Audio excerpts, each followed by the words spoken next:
साप्ताहिक सत्र के आखिरी दिन भी बाजार में भगदड़ रही। इसके पीछे की क्या वजह है, इस पे हम इस वीडियो में चर्चा करेंगे। साथ ही साथ कुछ कंपनियों में अपडेट हैं, उसके बारे में भी बातचीत करेंगे। टाटा स्टील, फोर्टिस समेत कई कंपनियां हैं जिनमें अपडेट हैं, खबरें हैं, कुछ में रिजल्ट हैं। इस पर चर्चा शुरू करने से पहले मैं कहना चाहूँगा कि अगर आपने हमारे चैनल को सब्सक्राइब नहीं किया है तो कृपया सब्सक्राइब कर लें और बेल आइकन भी दबा लें। तो मार्केट में इस दबाव के पीछे की कई वजहें निकलकर सामने आ रही हैं। पहली यह है कि जो फॉरेन इंस्टीट्यूशनल इन्वेस्टर हैं वो लगातार सेलिंग कर रहे हैं। 2025 में अब तक 1.1 लाख करोड़ रुपए की सेलिंग कर चुके हैं। एक अपडेट ये भी देख रहा है कि तेल कंपनियों में जो है छटनी इस साल शुरू होगी और 2026 तक पूरी होगी।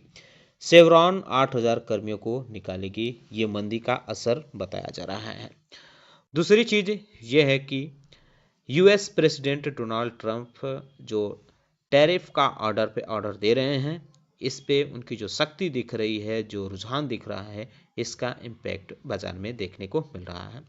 यूएस प्रेसिडेंट डोनाल्ड ट्रंप ने अब ऑर्डर दिया है कि जो एडमिनिस्ट्रेशन को कि टैरिफ लगाया जाए।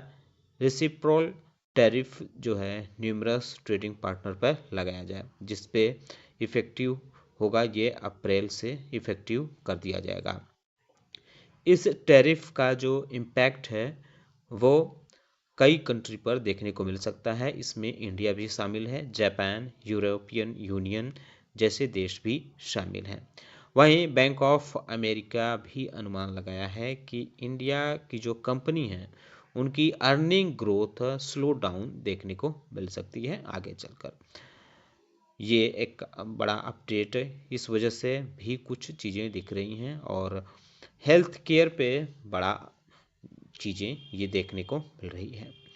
इसके अलावा इंडिया का जो अनुमान है वो ये है इंडिया के संबंध में कि यूएस चाइना में जो टैरिफ बैटल चल रहा है उसका इम्पैक्ट, म्यूटेड इम्पैक्ट देखने को मिल सकता है इंडिया पर, क्योंकि इसमें काफ़ी चीज़ें देखने को मिल रही हैं। ना उधर ट्रंप झुक रहे हैं, ना इधर चाइना झुक रहा है टैरिफ के मामले में। तो एनालिस्ट जो हैं वो कह रहे हैं कि इंडिया पर इसका थोड़ा बहुत प्रभाव देखने को मिल सकता है। वीडियो में अपडेट देखने को मिली है, नतीजे आए हैं। जैसे फैक्ट में नतीजे देखने को मिले हैं। कंसोलिडेटेड रिवेन्यू कंपनी का डाउन हुआ है 13.5%।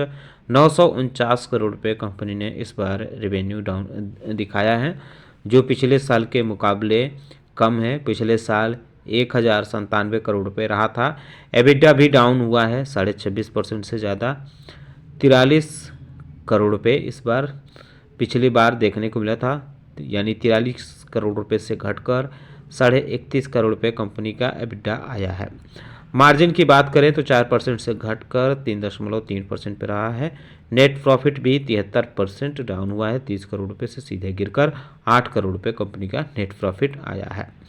एसजेवीएन की बात करें तो एसजेवीएन में भी अपडेट देखने को मिला है। कंपनी ने अपने प्लान जारी किए हैं। उसका कहना है कि उसका अब योजना है कि एसजेवीएन ग्रीन एनर्जी को FY26 के हाफ में शेयर मार्केट में लिस्ट कर दें। तो इसको लेकर भी ये बातें कही गई हैं। साथ ही साथ कंपनी ने अनाउंस किया है कि उसके जो 3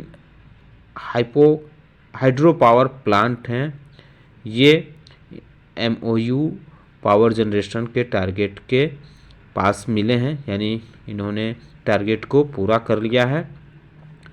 पहला जो 660 मेगावाट यूनिट का बक्सर प्लांट है वो पूरा होने वाला है, मई में पूरा हो जाएगा उसका।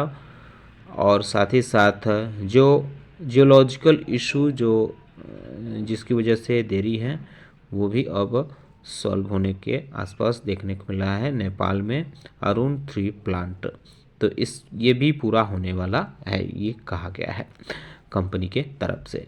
एशियन पेंट्स में अपडेट देखने को मिला है। कंपनी का कहना है कि वह अपने इंडोनेशिया बिजनेस और उसके ऑपरेशन जो हैं वो सेल करने वाली है। तो जो है इसमें अपना बिजनेस ये बेचेगी। बर्जर पेंट्स सिंगापुर को बेचने वाली है, कंपनी की तरफ से कहा गया है। यह 48 करोड़ रुपए की बिकवाली होगी। टाटा स्टील में अपडेट ये है कि कंपनी के बोर्ड ऑफ डायरेक्टर की मीटिंग हुई है, जिसमें 3000 करोड़ रुपए के फंड रेजिंग के लिए मंजूरी दे दी गई है। एनसीडी के जरिए ये फंड रेज देखने को मिलेगी। रेटगेन ट्रेवल टेक्नोलॉजी लिमिटेड में भी अपडेट है। कंपनी ने अपने क्वार्टरली नतीजे जारी किए हैं। 40% ईयर ऑन ईयर कंपनी की मुनाफा में बढ़ोतरी देखने को मिली है। 56 करोड़ रुपए कंपनी ने इस बार मुनाफा दर्ज किया है, जो पिछली बार 40 करोड़ रुपए देखने को मिला था। रेवेन्यू ग्रोथ भी 10.5% रही है। 252 करोड़ रुपए से बढ़कर 279 करोड़ रुपए पहुंच गया है और एबिटा जो है वो भी 19.5% बढ़ा है।